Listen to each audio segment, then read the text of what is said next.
কবিতা নেমন্তন্ন কবি অন্নদা শঙ্কর। যাচ্ছ কোথা চাংড়ি পোতা, কিসের জন্য নেমন্তন্ন? বিয়ের বুঝি?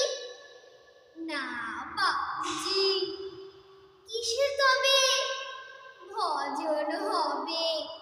শুধুই ভজন? প্রসাদ ভোজন।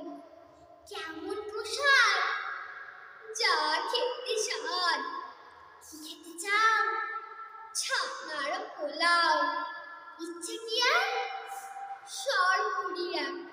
আহ কি আয়েশ! রাবড়ি পায়েস। একে বলে ক্ষীর কদলি। বাহ কি ফলার! সবরি গলার। এবার থামো, ফজলি আমও, আমিও যা